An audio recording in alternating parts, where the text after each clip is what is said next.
all right, so I know that there will be people listening for whom that idea of devotion to Mary is going to sound an awful lot like worshiping Mary. And do we worship Mary?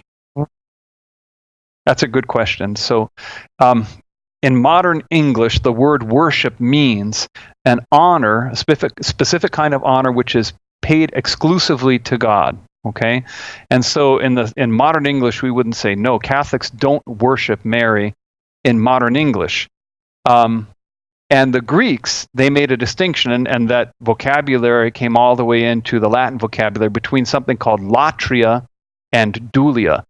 Latria was the honor which was appropriate to God, and dulia was an honor or service which was appropriate to a creature, but someone of excelling goodness or excellence. And so the church has always taught we offer latria only to God, and to the saints, for example, we offer dulia. And to Mary, there's a special type of dulia, a special type of honor, which is called hyperdulia. It's kind of super dulia, super honor, which is offered precisely because of her close affinity to God. She is the mother of God, and so there's a special affinity.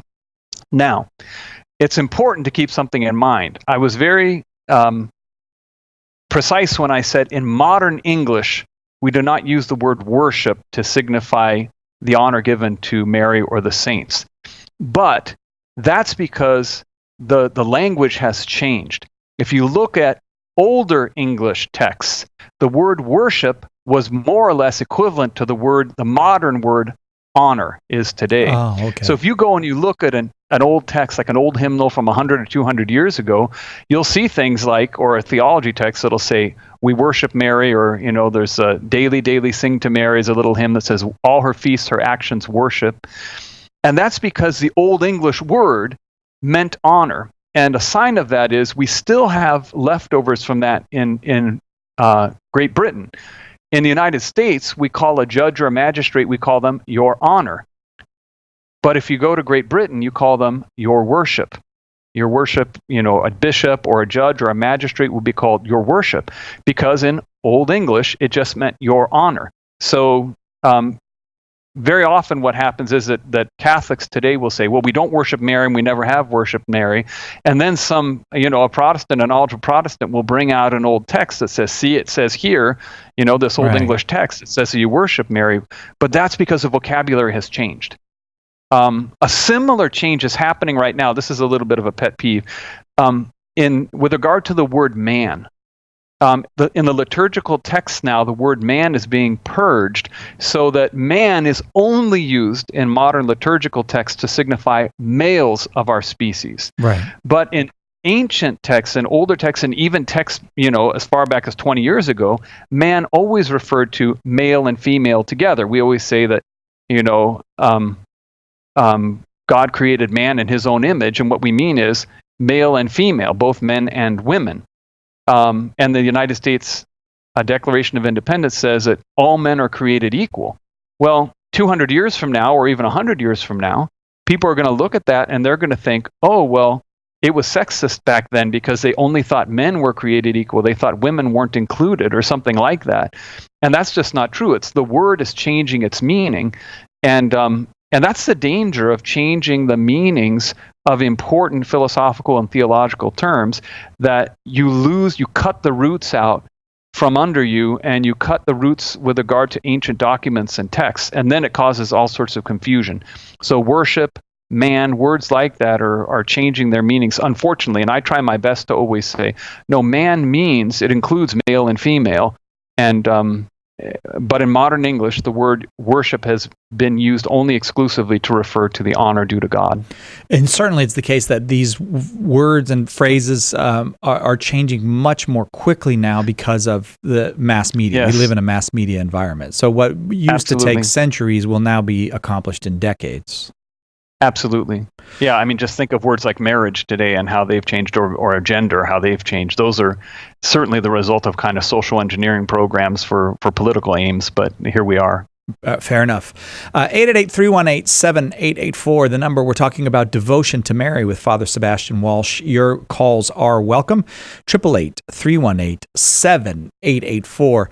Okay, so with that kind of caveat about the changing of the word worship in English, still in Greek, the words dulia and latria always meant two different things, and dulia was reserved to God. But no, latria. Excuse me, latria. I beg your pardon. Yeah, dulia. Latria was reserved to God. So that gives us a clarification of what the ancient practice of the church has always been in regard to Mary, the saints, or God. But why do we bother to honor and have devotion to Mary in the first place? Is that really in the Bible? Like, could you trace that to the Bible? Absolutely. There's multiple reasons why we should have both honor and devotion to the Blessed Virgin Mary. The first reason, and perhaps the simplest reason, is because as Christians, we are bound to imitate Christ. And Jesus had devotion towards his mother, and Jesus honored his mother, because we read that the fourth commandment was honor your father and your mother. And obviously, Jesus kept all the commandments perfectly.